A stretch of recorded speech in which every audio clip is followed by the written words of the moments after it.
All right. Well, welcome everybody. Thank you for joining us this afternoon. I'm thrilled for an amazing session and conversation today on this See Tomorrow series from eTourism Summit. And as we get ready to kick it off, I just hope everybody's had the chance to open up the travel vertical today. Our eTourism Summit's weekly newsletter. It's got some incredible things happening, especially today. It was fascinating. All the tourism jobs that are out there and all the people that are moving around in the industry. And I think that's one of the reasons these See Tomorrow sessions every other week have been so powerful and have been so exceptionally well received. So we love doing it. We're excited for the conversation today, but really excited about bringing the entire industry together in September in Las Vegas for eTourism Summit. I think everybody knows we're co-locating with US Travel at IPW, which is really going to be an extraordinary opportunity to bring all the sectors of the tourism industry together as we all work together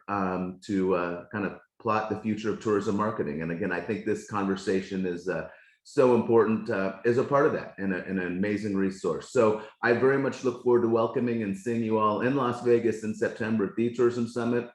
And as going to kick off today's really cool conversation. And I want to thank, the reason this stuff works is we've got an amazing group of partners that are supporting all of us in the industry, and CrowdRiff is certainly one of those amazing partners, and one that has deep ties to eTourism Summit. I think one of our original bright and shiny new objects years ago, and have been amazing partners with eTourism Summit for years. And Zoe, I want to thank you and the team at CrowdRiff for your ongoing support. And I'm just going to hand the stage over to you and your amazing panel.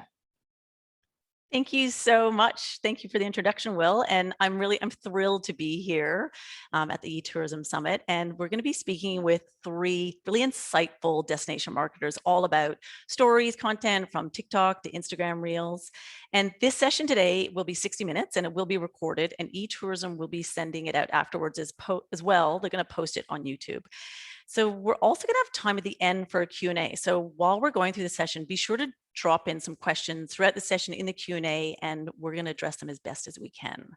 As Will said, my name is Zoe Weldon, and I'm the Community Growth Lead at CrowdRiff. And I've come to CrowdRiff with over 15 years experience in marketing, working with innovative companies like Lululemon as their head of community and DMOs like Destination BC.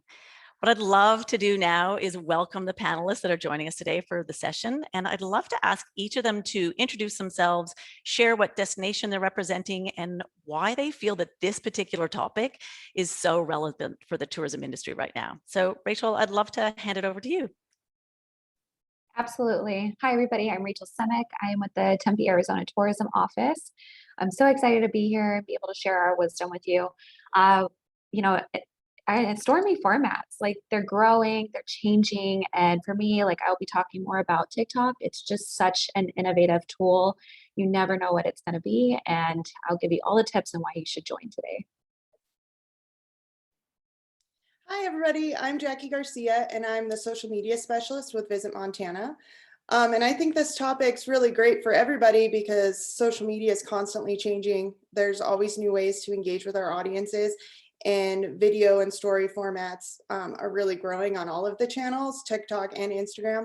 So I think it's great to kind of touch base with everybody and kind of see how everybody's adapting to this and how they're taking advantage of these formats.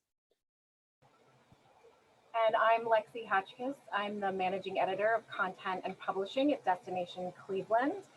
And, I think this format, among all formats on our platforms on social media, are so critical right now with connecting with our audiences in the most authentic way possible as we come out of 2020. And with all those learnings behind us, we now know how and what we need to connect with our audiences on. Thanks. Thanks so much, everyone. I would also like to acknowledge that I'm joining you today from the traditional territory of many nations, including the Mississaugas of the Credit, the Anishinaabe, the Chippewa, the Haudenosaunee, and the Wendat peoples, and is now home to many diverse First Nations, Inuit, and Métis peoples. For those of you who are new to our community, CrowdRiff is the visual marketing software that over 800 innovative DMOs across countries, states, and cities like Visit California, Discover Long Island, and Visit Nashville, that they use to drive results by sourcing, acquiring rights to, and leveraging visuals. And we'd also really like to know a little bit more about those of you guys who are joining us today. So I would love if you just kind of jump in the chat and let us know who you are, what destination you represent, and it'd be great to hear like one thing that you'd really love to get from the session.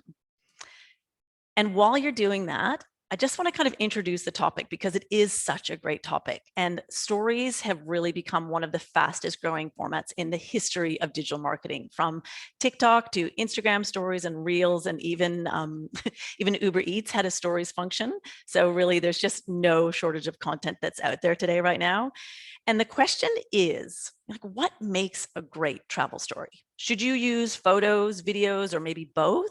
And most importantly, how can you make the most of the story format to attract interested travelers to your destination?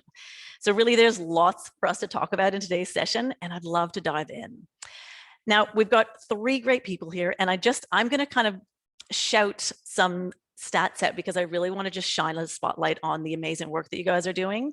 So Rachel, Jackie, and Lexi, all of your destinations all have really active social media accounts. Rachel with Tempe Tourism, you have over 20,000 followers on TikTok, and you have over 1.7 million views on those videos.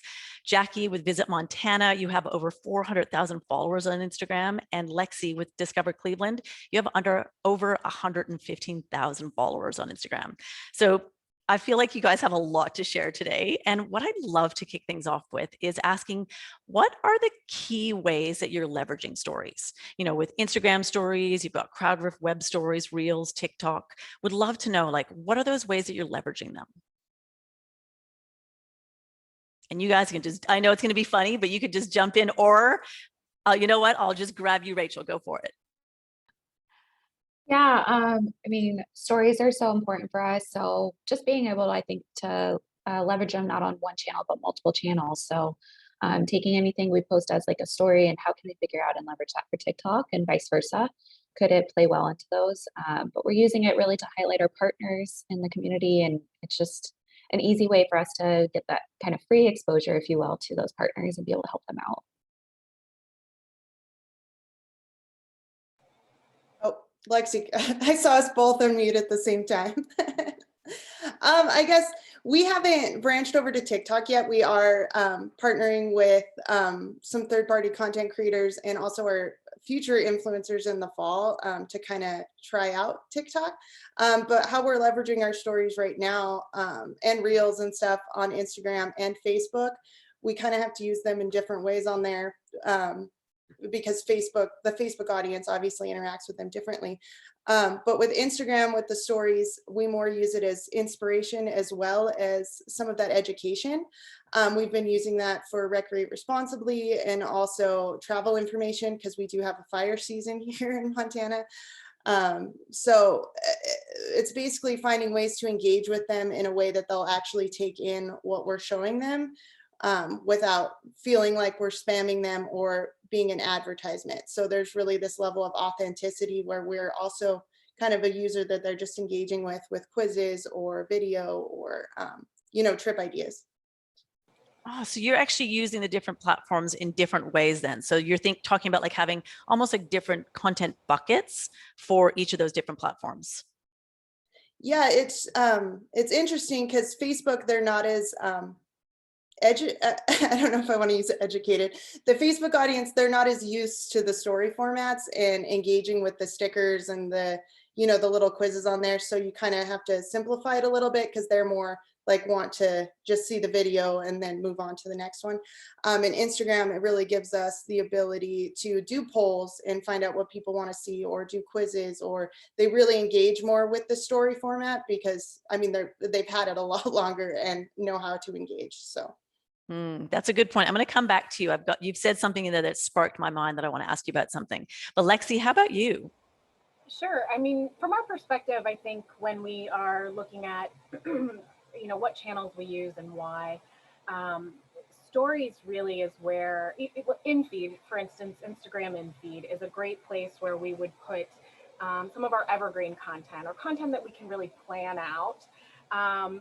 Whereas I think on the stories platform, that's where we get to flex, and that's where we get to have fun, and that's where we get to do all the cool engagement factors, all the quizzes, all the kind of flash forward interesting things that are happening and really put our own kind of spin on things. So it allows, I think, to sort of open up that creativity that sometimes you feel boxed in on an in-feed post. I think the stories lets us do all kinds of fun stuff. Mm. I love you saying that about like flexing that creativity. And it's nice to hear that too, because sometimes people can feel really constrained by having this like perfect feed. And so knowing that stories is a place that you can be more interactive and more engaging. And as you said, like flexing that creative muscles is really cool to hear. So thinking about the content that you're creating then, like you're obviously using stories, who's creating the stories for your brand? Are you working with ambassadors or influencers? And then if you are, what kind of guidance do you give them when they're creating content for you? I'll jump Jackie. in. Oh, great. That's perfect. Okay, sorry. So a couple ways. So internally, we do have myself and one other teammate that we are the ones going out and collecting content. The TikTok audience got sick of seeing our faces, and we say that jokingly. So we actually recruited some of our teammates in the sales department, and we're like, "Hey, you're going to lunch in Tempe? Great. You're gonna hit that restaurant? Awesome. Just do this." Like, kind of coached them a little bit just to get some footage. And of course, like then it wasn't us. And it's nice not actually hearing our voices or seeing our faces on there and just giving the audience something new, because then they're like, "Oh, is this a new account? What am I doing? Oh, I follow them. Ooh, even better. Like, great. What else have they been posting that's new?" And then I know that everyone else is kind of like jumping into working with influencers, especially on TikTok. But we've been working with influencers on TikTok this whole last fiscal year. And it's been awesome. We do give them parameters as far as like, make it vertical, choose appropriate music. Some music gets a little inappropriate out in the TikTok verse. And so we just, asked for like PG, and was great. But we did set a little bit of guidelines, but otherwise we really want them to, be creative and be able to communicate the message that's going to work best. We approve all the content before it goes live, but give them limited, guidelines. And we have asked them before too. We did a Valentine's Day campaign where they actually provided us the like TikTok stories. Basically, we get asked vertical clips, and we're like, "We're gonna make the TikToks on our channels with your content. There's gonna be credit." So it's like a really cool way for them to like all again have different people in the feed, but also share different ops messages. So those date night ideas really led up to our Valentine's Day here in Arizona, which happens to be our birthday as a state. So it was like an extra like perk because we're celebrating our birthday. Here's date night, come date night in Arizona. So it was super cute. But again, just being able to utilize your resources and be like, we need 7 to 10 like slides or video clips. Make sure they're vertical. No sound. So like we were like, record them on stories. You can post them on your own stories. You can create your own TikTok later. But we really wanted like these are the parameters as far as like being able to use it. Like I said, we credited them, so that was awesome. Oh, so that's interesting. So you were working, obviously, it sounds like you're working quite a lot with local influencers and giving them parameters, as you were saying, like you build the sandbox and then let them play in it. So say like, this is what we need. We need, 10 slides. We need it vertical, no sound. And then that made it a lot easier to be able to, I guess, to create content for you because you knew that the content you were getting was going to be more on brand. Is that right? Yes, absolutely. And it was awesome because again, they gave us such different like activities, or they went to do dinner dates or lunch dates, or they did tastings at different distilleries. So being able to have those like different like date options, and then we would do roundups, or we would be like, here's 2 date ideas. Like some would be free, like go to an art museum and go check out like pedal boating or something. So it'd be different activities that they could do. And the audience really resonated with that. We had a couple of those videos like go crazy. But anyway, I digress. It's been fun. And I actually saw, because I saw those videos and I saw that you actually repurposed some of the content.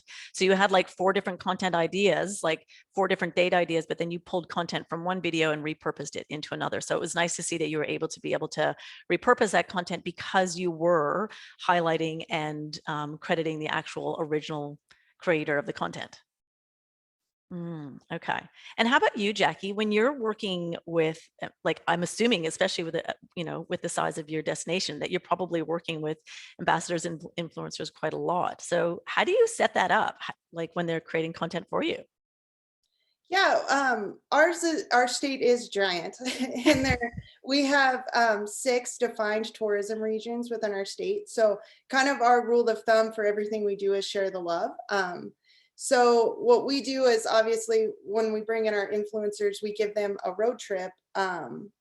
Basically in each region, we usually try to touch on at least like one or two when they're road tripping through. And we'll give them stops, like where we want them to eat. We do kind of set them free a little bit where we're like, okay, like these are our must-haves. Like we want, photos of this place, like, but these are some other cool things you could do, or if you wanted to hit this hike that way. And we do define what, items we want from them, like how many posts we want in a feed or stories we want posted, and we'll reshare them on our page. This time around, which we haven't been able to have influencers for the past year and a half, just due to everything that everybody's been dealing with. And so we actually had to move them to this fall also because of our fire situation up here. So our plan with them is to actually utilize them more with TikTok and also Instagram Reels and get more of that footage. So we'll have that to use on our channels as well and own that footage. So that's also our little more of our toe dipping into TikTok and kind of utilizing that. So the influencers we're working with actually do have pretty good TikTok followings and stuff. But I mean, our rule is always like go for quality over quantity when we pick influencers, because we want that quality content that people want to see. So. And I think that you said recently that you were doing some third-party work with Matador as well. Is that right? Yeah, they actually posted, I think all three of them are live now on TikTok. I have all the links. They're pretty cute. They're took a road trip to Montana, and this is how it went, and they're fun. And it gave us a chance to kind of, because we don't, our brand is very authentic. And so when we post videos and stuff, it's, you hear the snow crunching or you hear the birds. And with Matador, they were able to use that fun, energetic music that was still mostly on brand for us. And yeah, it's got some great views and great interactions on it. So yeah, that was our first toe tip into TikTok. So yeah, it's going pretty good. That sounds great. And it sounds like as well, going back to what Lexi was talking about with like being able to flex that creative muscle by having someone like Matador create content that is for a different platform, you're able to kind of assess almost like from the side, how's that going? How does that feel? And as you were saying, you like to have more of the snow crunching under your feet. So being able to assess, is it an on-brand vibe for Visit Montana? So that's quite a cool way to be able to test that.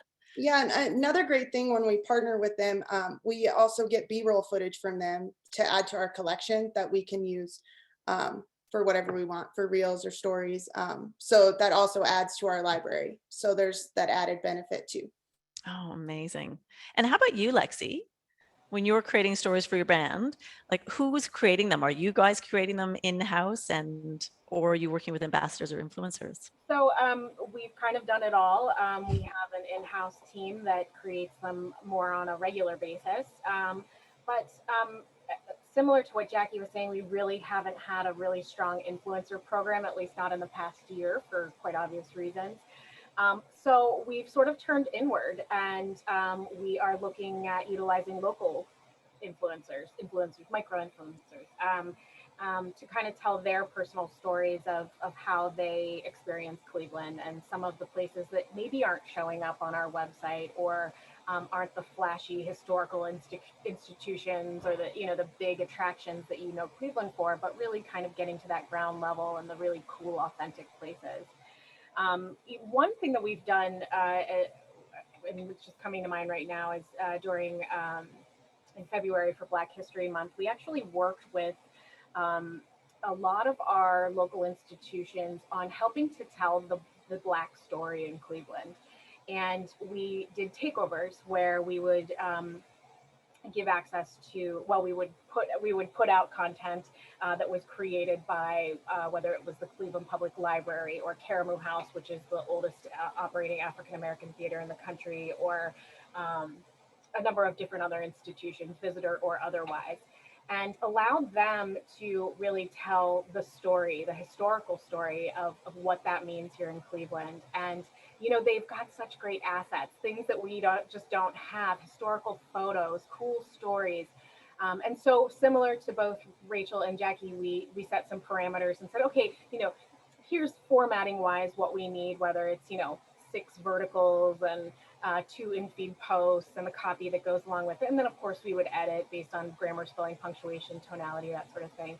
But it was really cool and a really nice way to be able to highlight some, not only the stories of the historical story of Cleveland, but also, you know, those institutions that may not have the kind of following that we do and kind of amplify their voices too. So always turn inward, I would say. Look around you at all of your attractions and see what you've got to work with. And it was interesting from what everyone mentioned. I think that was quite interesting is to hear the ways that you're approaching different platforms, how you're working with influencers and kind of building out best practices. It sounds like, you know, when you're working with different people so that you can work with, you know, many different influencers and have different people inputting into your brand. What I'd love to know then is like, what are your best practices for creating stories so that they do stand out? Like you were saying, Lexi, that they have that kind of standout vibe, but then they're also on brand. Rachel, you want to kick us off? Yeah, so kind of my best practices is just obviously don't shoot it once, shoot it 2 times, 3 times, 4 times. Again, this is going to be like obviously from like a TikTok IG Reels perspective, because sometimes you're like, oh, this transition is gonna be so cool if I go like this, but then like you get your other footage together and you're like, oh gosh, like I wish I would have done it the other way, and then you're like, I can't go back. So I always do it twice one way, twice another way, and then I throw in like an up and down just to like make it a little fun. Um, like one of my favorites was like the snakes and lattes. I think you guys have them in Canada. They're from Canada. So, but snakes and lattes, we have one of the first in America here in Tempe. And I did this cool transition where I like zoomed into my food and then I zoomed out for my food and then like did that twice going in both directions and did the same thing to a similar platter, but it was different. So then eventually when I cut it together, it was like perfect, like the way we did it, but I had to make sure I had options. So usually when I go and do video clips out there, it's like I usually end up with like at least 20 clips and I'll maybe use like 7 to 10 of them. But then we have these clips, so we save them in our CrowdRiff Media Hub that we can download later and repurpose them for other content. So like with those influencers, when we ask for those, we actually just uploaded them to Media Hub, and then when we need to use them, we'll download them and like put them into our editing, whatever we're doing, whether it's Adobe Rush or if we're doing something on our phone, because we have CrowdRiff on our phone. If you didn't know that, you have Safari, you have CrowdRiff on your phone. It's very convenient. And then, so with those best practices, like you're talking about what you like, how you like to shoot for TikTok. Yeah. Is it the same for Instagram? Like, are you shooting the same style? Do people like the same thing? Are there different best practices for different platforms? Yeah, I mean, TikTok and Instagram Reels both like the speed. Think like they say goldfish, 7 seconds attention span kind of thing. So think fast. I can't get on board with the whole nauseating, like super all these turns. I can't get on board with that. That's just me though. Like I love a good roller coaster, but not on my phone. And but like something like I think we talked about, like Facebook's just not adapted for that. It's just not ready to take on that kind of content. They need something a little bit more like steady, a little bit longer in frame. So, you know, something that I create for TikTok maybe is 7 to 12 seconds. That's our sweet spot. It can go up to, I think it's up to like 5 minutes now. It's kind of ridiculous, and you can actually rewind. So like TikTok's innovating and they are moving forward with the times. But like Facebook, I would take that 7 to 12 second video. I'd maybe make it up to 30 seconds, like at some point, depending what the content is. And again, lengthen those clips. And you can always, again, if you're thinking, I'm going to go and shoot all this vertical footage for IG Reels and TikTok, but you want to have the same impact on Facebook, because Facebook also is very video heavy, shoot it this way. So shoot a horizontal and just, again, left to right, up and down, and just get those same clips. So it's kind of up to you what your audience wants to see. But again, it'll be a little bit longer form. And again, for 2 minutes feels like forever nowadays. So we really do cap out at like 45 seconds. Because when you look through plays, you're like, oh, like it says that it was watched for 5 seconds on average. And I was like, oh, like great. So I'll just go ahead and just like go like sit in a corner and cry, but it's not. It's just people want to watch short stuff. So 30 seconds, my absolute max really on Facebook, and then like TikTok and Instagram, it's like 7 to 12 seconds, depending on the content. If it's something more heavy information, we have like a Tempe job monsoon here right now, which is like a citywide job fair. So that was a lot of information we needed to deliver. So I think that one's like probably like 30-ish seconds. that's where it matters because we need people to watch that kind of stuff. And so that's interesting. So just so that I can pull those down so that people can, because that's such good information there. When you're doing something on TikTok, is make sure that it's basically like your sweet spot is 7 to 12 seconds with lots of movement. And I would assume also by looking at your content too, is that it's a little bit kind of like raw, a little bit more kind of edgy. And then you've got Instagram, and still, again, it kind of, you can keep it really short and tight, but from what I've seen is a little bit more polished. And then you're saying with Facebook is about 30 seconds. You can go that little bit longer, and definitely, yeah, horizontal as well. So yeah, put a pretty bow tie on it. Like, I don't know. It's like they had that, if you guys remember that trend, it was probably last year. Yes, 2020, where it was like my Instagram profile photo, my Facebook profile photo, my LinkedIn, and then my Snapchat. So like, think of it like that. Like there's going to be a little bit of tidying up as you move through the different platforms. So Facebook's a little bit more polished, or LinkedIn's a bit tighter than tight can be, because it's a little bit more formal there, but you can still communicate a partner's message through video on LinkedIn. So anyway, tidy it up. Okay, great. Thank you. And how about you, Jackie? Do you have any tips on what your best practices are for creating stories? Yeah, I mean, I would say our creation of stories and really utilizing that more is fairly new, like in the past 2 years. So I feel like we're still building those best practices.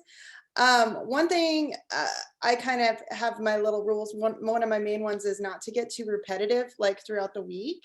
People really start to get bored if you're posting the same type of content every single day. And also another rule of thumb is don't post too many stories in a day. We kind of only do like one major one a day, unless we're asking them to engage, and we'll reshare people's tags that they have in the story when we've had like share your favorite Montana moment or one of those.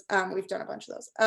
And then the other thing is just finding ways to engage with them more. You can almost use it as like a resource to get research from your audience and what they want to see. So an example that was really great for us, we did a Montana Madness bracket in March to play off of March Madness. And so we pitted all these Montana activities against each other. And it really helped to kind of see like what kind of content they would want to be sent to, or like if we're sending them to our site to look at trip ideas. And then also what kind of content they'd like to see more of or have more information on. And so I think there's ways to really take advantage of it when people don't know they're participating in a research study and you're quizzing them on there. But yeah, really, I mean, our channels, we really like to focus on engaging the audience and actually getting them to kind of get that level of awareness that we're always trying, because a lot of people don't necessarily know about Montana that well. And so engagement's really important to us. So doing quizzes or our Wallpaper Wednesdays where they're putting Montana on their phone, I think really helps get our audience to really be paying more attention to like, oh, Montana posted today. What are they doing? So those are kind of like our main ones. I hope I answered your question. You did, but I have to go back and just ask you about that one little, it's so smart. So you have a Wallpaper Wednesday so that everyone knows on Wednesday that you're going to give them a wallpaper. They can screenshot it, and then they can make it, Montana becomes their screenshot for the day. People are crazy about it. Like, I mean, like if we miss a week or something, like, cause I mean, I am social media for Montana. We will get messages being like, where's my wallpaper this week? Like, cause they'll switch them out and like collect them. And then I'll like in our in-feed posts, we'll get comments where people are like, why wasn't this a Wallpaper Wednesday? Like, and people get really like, I'm glad they like it so much, but it's kind of like, it's just wallpaper for your phone. Like you can go on Google and steal these images. But we were highlighting the wallpapers for people to go back and get, because people would be sad if they missed it, which if you guys want a wallpaper, go to Visit Montana on Instagram. It's Wallpaper Wednesday right now. So if you need a new wallpaper, but, and I actually switched it to only have like the last 4 or 5 of the wallpapers. Because obviously doing Wallpaper Wednesday every week and keeping up with that amount of content is a little difficult. So we're able to kind of pull some of the ones we've used from like the previous year or previous season and kind of reuse them because people miss them and stuff. But yeah, the engagement on that is insane. Like that's amazing. So little and simple, and it's really easy for us to keep up with every week. Well, when I say us, I mean me. And so yeah, it's an easy one that people love to engage with. Perfect. So they can go to your Instagram account, go to wallpapers, and they can find all the wallpapers that they want there. Okay. I have so many questions, by the way, but I really would love to hear as well some best practices, Lexi, and I'm going to come back and ask you guys a couple other questions too. But would love to know, like, what are some of your best practices? Because you guys are doing some great stuff. Yeah, I think, you know, from my perspective, from a higher level kind of standpoint, like in on our team, I've really drilled home. It's like, what's the CTA? Why are we doing this? And really defining, you know, there's so much we can do from a destination standpoint. Um, oh, but it's a pretty picture. Oh, it's this, but really, like, what are we driving to? What is the purpose of this? And truly defining what that is. Engagement is engagement, but what does the engagement actually do in the end? Does it change behavior? Does it drive someone down the funnel? Like, what's it doing?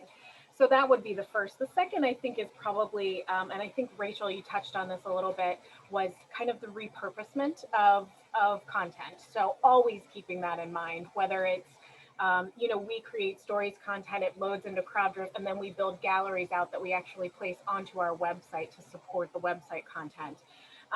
Always, every video, every piece of everything we do here, we always go in with, there must be a dual purpose to this. We must be able to reuse this in some other capacity at some other time, but it cannot be a one-off thing. And then I think the third one is really, and Jackie, I think you touched on this at the beginning, was really like, you know, having a platform and channel strategy in place and saying, okay, well, this is what YouTube does for us. This is what Instagram stories does for us. This is what Reels will do for us. This is what TikTok, and kind of defining what each of those are based on their audiences, based on how people perceive or how they consume that information. And then deciding, okay, here's my message. Here's my imagery. Here's what I'm trying to do. What's the best channel? And sometimes it's not all the channels. Like Rachel was saying, sometimes you can't be so buttoned up on a topic that it's going to show up on LinkedIn, but sometimes it's LinkedIn and something else or something, you know, so it's really defining what all of those channels are, what they do, and why you're putting something there as opposed to something somewhere else. Definitely.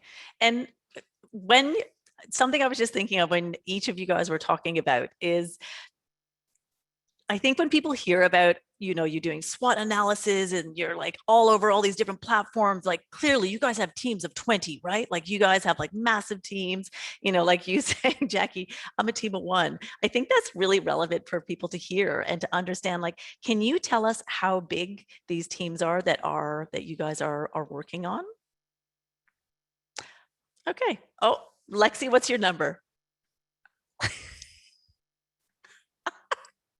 Okay, so that is like right there is amazing, and I hope that people can see with the amount of work that you guys are doing, and to know that those teams are quite small, and the work and what you're able to produce is so incredible. So I just wanted to highlight that one point because I do always find that really fascinating. There's two things that I want to ask about, and one of them is because we've actually had like quite a lot of questions come through regarding TikTok. And so what I'd like to do before I move forward, because I want to ask another question after this one, clearly I'm going to have lots of questions, is there are a few that are coming through, Rachel, and quite a lot about TikTok, but I think there's one that's quite interesting, is that it says, to kind of point to what Lexi was saying, is how do you add TikTok into the mix when you have so many other platforms to manage? You know, honestly, it took us a while. It really took COVID really taking us down to be like, all right, I got free time now. I'm not hosting because I'm also the communications like assistant basically. So I also help with our PR and media relations. So I'm usually hosting media, and so that's when I was capturing content anyway.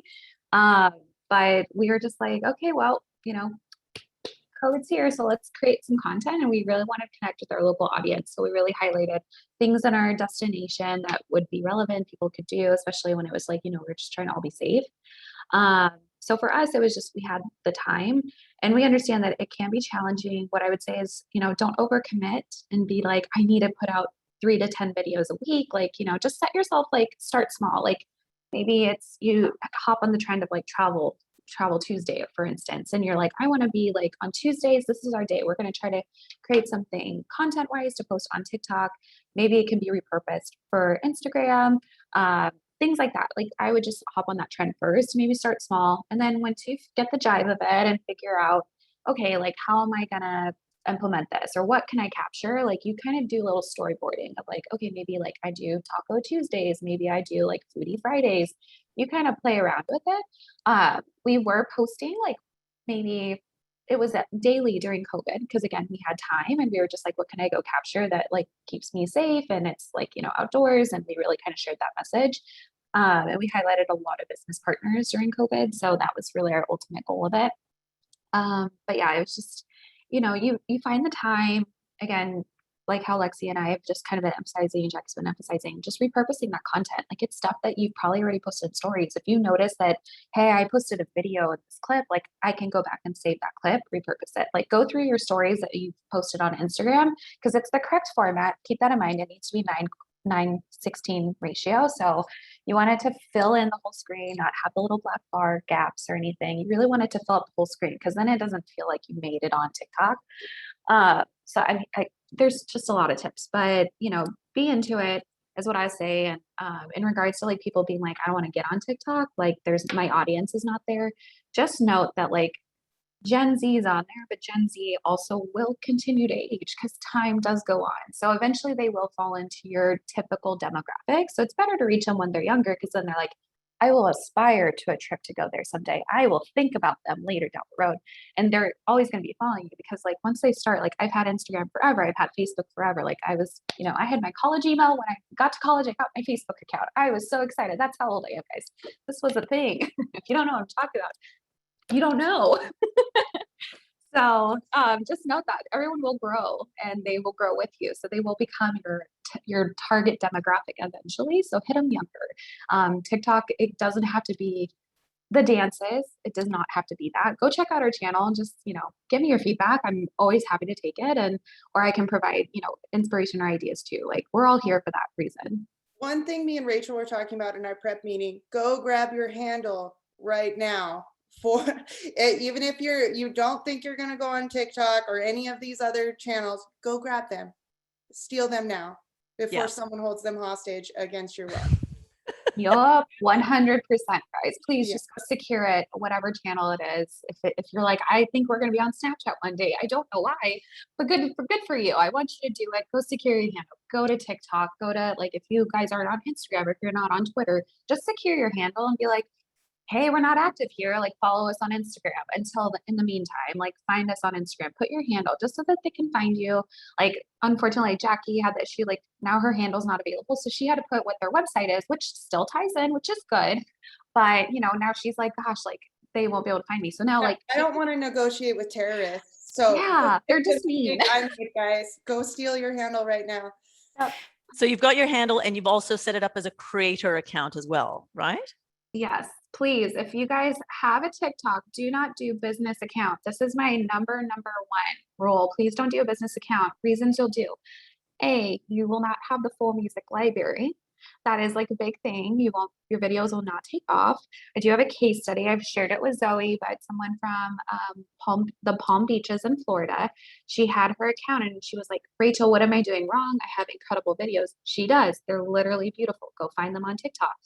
This was on the June 9th CrowdRiff call, and she had messaged and she's like, what am I doing wrong? Told her change to creator, try posting a video. She changed her creator, posted a video. It hit as now to date has 1 million views. She has 30,000 followers. Like she's surpassed me. Now I'm like, you're an expert now. But anytime your stuff goes viral, guys, please post another video. If you're like, what do I do? What am I doing wrong? Please just create it. Make sure it's a creator account because that's already going to get you things. I know people get concerned. The number one concern, they're like, creator account doesn't have a link in bio. What do I do? Don't worry. Once you hit 1,000 followers, you will get the link in bio. So please do not panic of this. So, but yes, please enjoy it. Just have fun with it. Eventually content will flow. Things will happen. It will get exciting. So I think to recap a couple of things that you said there, which is great, is to answer that person's question too, is just making sure that you're doing a few of those best practices so that you at least secure your handle. You've created it as a creator account as well. And then I think the other thing that was interesting within that is that when someone was asking, we're already on a few other platforms, when did we decide to jump onto another platform? What you're saying is that with one video, the Palm Beaches was able to get 1 million views. So maybe even just being able to think about the content that you currently have, being able to share it onto TikTok, and maybe not thinking, okay, I need to be posting every day, similar to what you were talking about in COVID. So, your cadence for posting, and maybe just understanding if you're on a platform like TikTok, that potentially maybe what it is that you're sharing one video a week because of the opportunity for, now I'm never going to be able to say this word right, so please excuse me, virality. I never get it right. So you guys just, you know what I'm saying, you roll with me on this one. But I think that's something to highlight too, is that to not feel like the cadence that you need to have on a platform like TikTok needs to match what you're doing on Instagram. So thank you for answering that one. And to go to two of the things that you were talking about, and I've seen, because both of you guys on Cleveland and with Montana, you're both doing it, is that we've had a few questions come through around what do you choose to use for highlights? Like, what do you know? Like, what do you say? Okay, these are what my 10 highlights are going to be. Like, do you know in the moment? Are you always changing them? What does that look like? How do you actually choose the highlights that you use? You can go first. Sorry, I'll mute. It's fine. We're actually in the process of changing all of ours. So I think the way we've sort of approached it is, we have visitors looking at this, and we want to break up the content in such a way that is useful for them in their trip planning. And so we just, we take a look at the high performers. We look at pieces that might have like more of a micro audience to them. So like at family or outdoors or something, and doing highlights specific to those kind of activities, so someone can kind of choose their own adventure, if you will. But I mean, utilizing a program like Crowdrift, you do get the capability to pull in all those stories and hold on to them. And that's really critical to this, because then if you want to go back, you can just do that. So that's not a really great answer. I apologize. But that makes total sense though. Like, you're actually, you're figuring out what people are responding to the most, and you're using that as your highlight reel. And that's perfect. That makes total sense. How about you, Jackie? Because you guys have some great wallpapers as well. Yeah, I mean, obviously we highlight our previous influencers and their stories, and so we'll keep those on there because those are great trip ideas and some great footage and stuff for people to see. And then also our own trip ideas that we've posted, so people can get to that information on our website for the full trip idea, because we'll link off to those. And then also, when people ask to have that highlighted, like the wallpapers, or Montana Madness, like for some reason, a lot of people were like, where is that? I want to see who won. So I kind of just pay attention to the audience and what they're really wanting to reference again at a later date. So some of the stuff is like, this is good information for them to reference. And then also like, I've been bullied into highlighting like the wallpapers. So. And then what are you using highlights as well, Rachel, on the Tempe Tourism Instagram account? We do. For us, it's mostly just like we share a blog with a swipe up because we're verified on Instagram. So we get our little swipe up thing, and we save our blogs as like a highlight. We do have other ones highlighted there, but we don't maintain them, because for us, we try to just redirect to our website and just kind of drive traffic that way.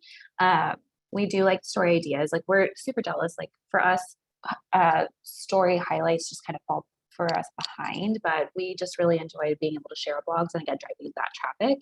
I've cleaned them up over the years, like since I've been here, because they used to be like super messy. They actually didn't exist, is what I will truthfully say. They didn't exist before I got here.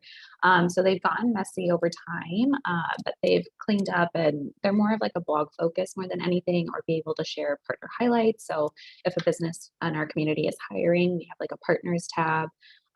things like that. And like I said, we're doing like a monsoon meet citywide event right now. So like that's really cool for us to be able to share that and people to be like, oh, I can go see who's hiring right now in Tempe and try to find a job. So Yeah. And a question that has come through a few times, because I think it's Jackie, you've talked about it a few times, is around when you're doing Instagram stories and using quizzes and stickers and using that to generate engagement and conversation. Are you finding that that's a really successful tactic for you? Yeah, I would actually say some of our highest performing stories are the quizzes.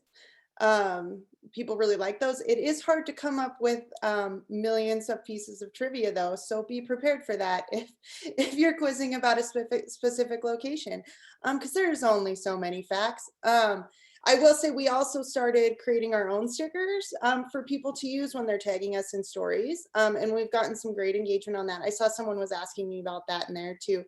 And we're also launching some fall and winter ones coming up. It's just a fun way to have our brand identity out there for people to use on their own items. And it's just a cute little thing. And we get a lot of views on them. So. Fantastic. Oh, that's great. That's good to know that that's something that is, working well for you. Okay, so I think another thing is I'm just looking through. It's just so funny. This is amazing. Like I have never seen a chat or Q&A so full before. So I'm just like, I'm bopping around. I'm figuring out all the questions I can ask you guys because there's some really great questions in here.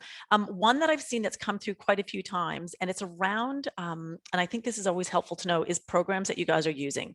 And I think specifically when you're working in a platform like Instagram or in TikTok, are you pre-creating the videos in another program and then uploading them? Are you creating them within the platform and then just going straight away to uploading them? Would love to know what are the programs that you guys are using to make your videos on any platform that you're using.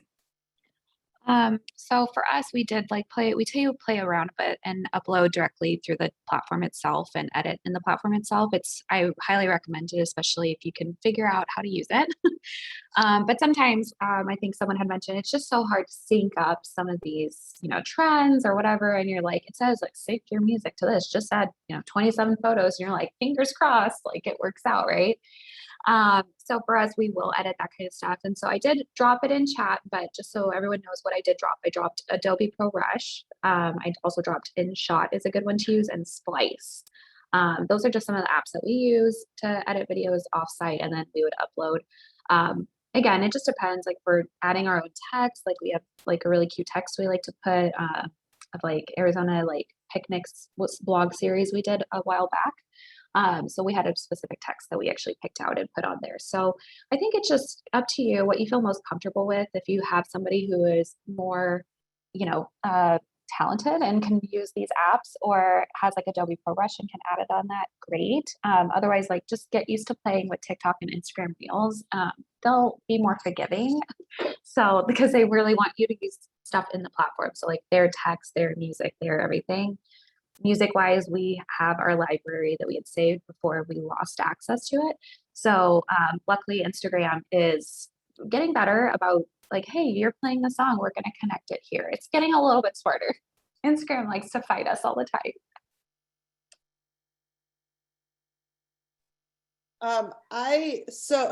Okay.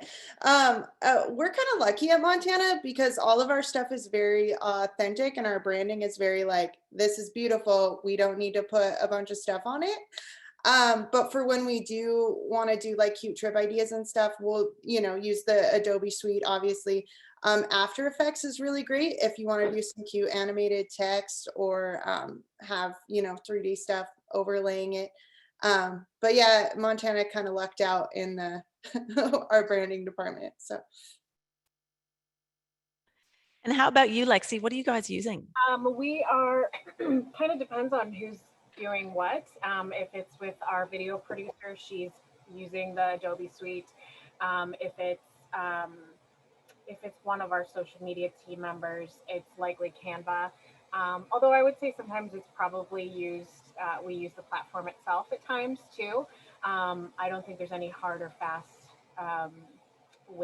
specific ways we're doing it, but I think the platform is always easy to use, especially on the fly. I wouldn't worry about getting too many specific programs if you don't have the budget.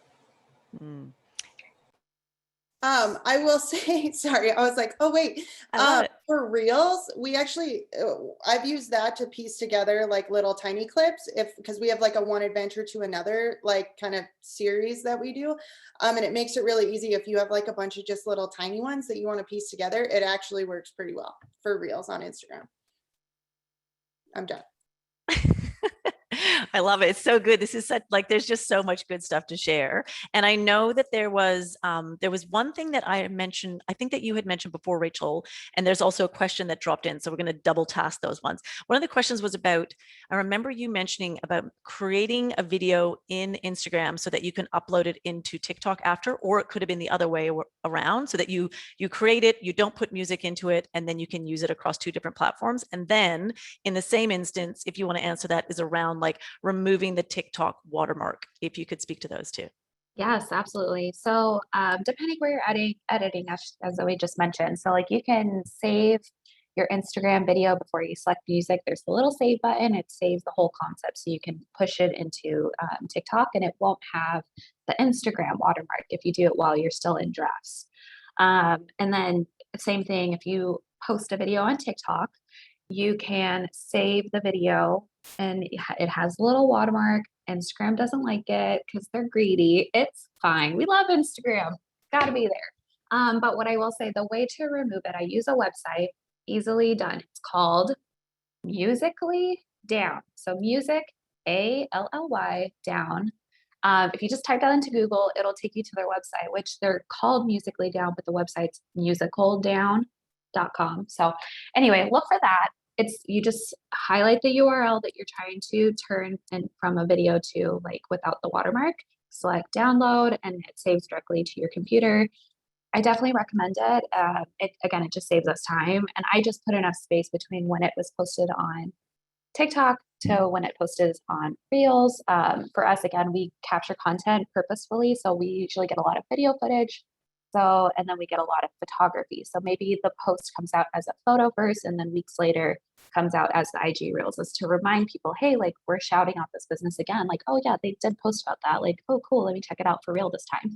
So maybe they saved it and maybe that person needs it in a video format. So, but Musically Down is the website I use to remove the watermark. Otherwise, like I said, if we're editing already in Adobe ProRush or something offsite, that's already saved. So then I can upload it to either platform without worrying about watermarks. You know what's so interesting that you said in that too is that you're actually finding a way to repurpose your content, which is so smart. Like you're taking a post and then you're creating it, or you're creating a video in TikTok, and then you're talking about being able to then post it like 2 weeks later on Instagram. And we know that, like people need 7 to 10 touch points with something before they actually take an action on it. You're actually doing that across different platforms. So that's so smart. And I'm sure you guys are all, like even with your wallpapers, it's so interesting to hear. I'm going to keep referencing those wallpapers because they sound great. I'm going to get one myself, but I've seen people do that and I've done it myself. So I'm like, I think it's amazing, but it is interesting to hear about those different types of touch points that you guys are creating with stories, with wallpapers. And I think that, like when you're sharing across different platforms as well is really smart.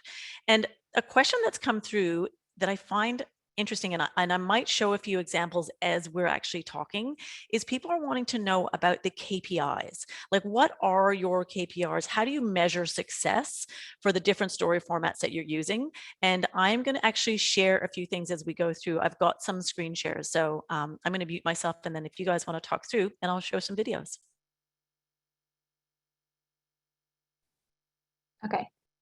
So a couple of KPIs we look at. So just for this last fiscal year, like I said, we were at home as was everyone else. So our ultimate goal is just to keep businesses, busy, steady, and helping them out. So a couple of videos we did in 2021. We actually did 156 videos, 1.71 million views on those videos, and they highlighted 124 partners. That's not including duplicates.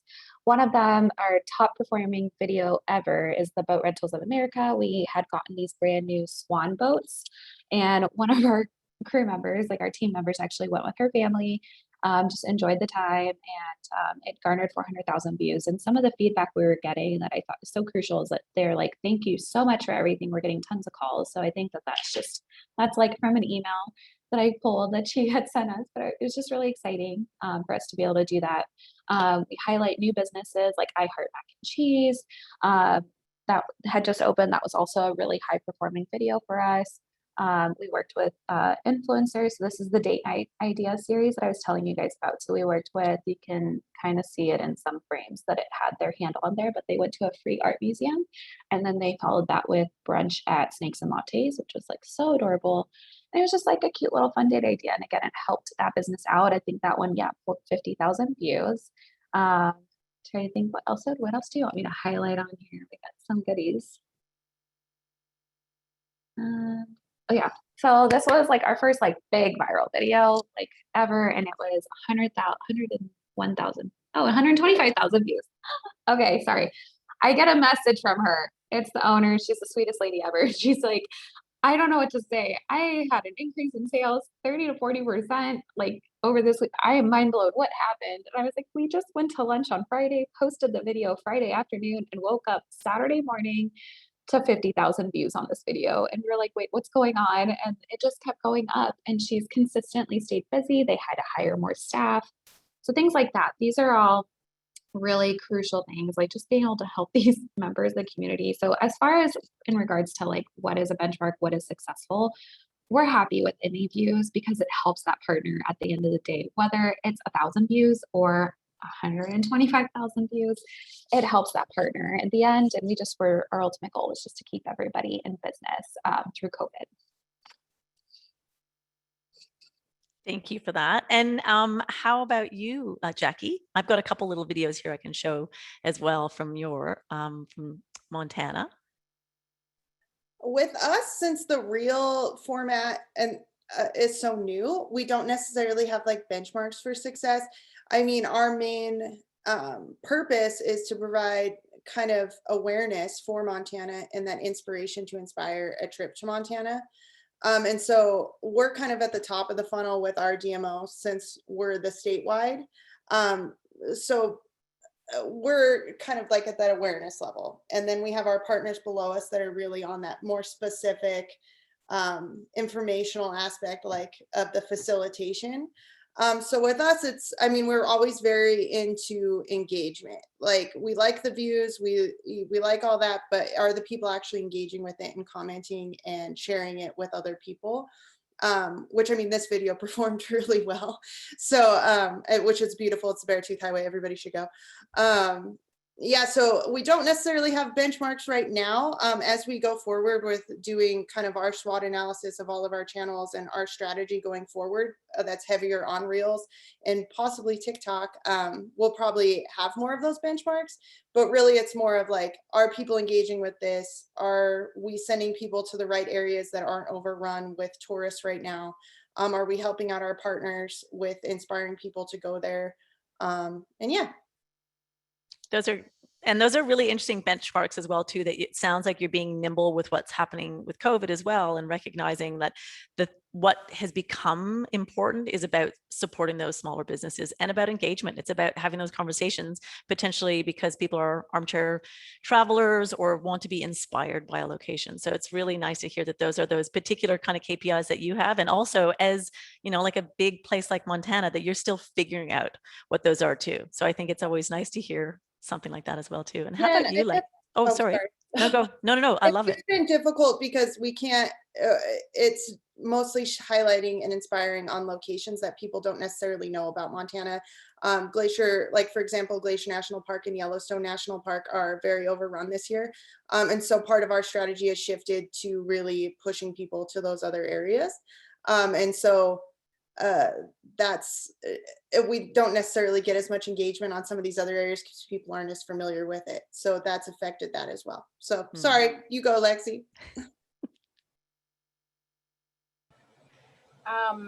When we're talking KPIs from Cleveland's standpoint, again, I think we kind of drive back to this idea of what is the CTA and why are we doing this? What is the ultimate purpose? So what you're seeing right now is part of a series that we did earlier. It was October 2020, I believe, and at the time, all of us in tourism had to really start rethinking how we do things, of course. Our big focus in Cleveland was on how do we support the very businesses, the small businesses that really make us who we are, and kind of the bread and butter of our community. And what are some things that we can be doing using our platforms to really drive locals into these businesses? Because, all too often we are very centrally focused on visitors, but the pandemic showed us that sometimes you have to pivot, as they say. For that particular item that you saw, we did takeovers with different local businesses to showcase what they were doing. But overall, I think everything we do either falls into sort of a real time or campaign related content. And there are, we set benchmarks. We pull data every month, big, huge, massive reports that we look at, what are things doing? What are they doing within our competition? Whether it's engagement, impressions, followers, that sort of thing. We see a lot of trends. And we base our KPIs for each thing that we're doing separately, because sometimes it's just about supporting a local business, like Rachel said, and driving foot traffic into those businesses. Other times it's I need a click on this landing page, or I need someone to download this app, or KPIs should be flexible not only to the platform but also to the whole strategy behind what you're trying to do. So I don't think there's one hard and fast rule on what should or shouldn't be a KPI. Thank you so much. Those were all really insightful answers. Thank you. And really that was probably like the fastest hour I've had in my week. And we've come to the end of our session, and I want to be respectful of people's time. So we're going to round up the discussion there. And if panelists are comfortable sharing their contact information for any unanswered questions, then I'll let them do that. And if not, I'm sure the eTourism team will follow up personally with the unanswered questions as well. I just want to thank everyone for joining the session today, and a big thank you to our panelists and to eTourism for hosting this webinar. We really look forward to the eTourism Summit in September in Vegas as well. And if anyone joining us today wants to see more of how CrowdRiff can help you source UGC, better organize it, and publish it across your marketing channels, website, social media, and more, you can reach out, and a member of our team will reach out to you and let you know about our platform. So thank you everyone for joining the call. We hope you found it useful. I know I certainly did. And I just want to say a big thank you again to our amazing panelists. So thank you so much, everyone. Thanks, everybody.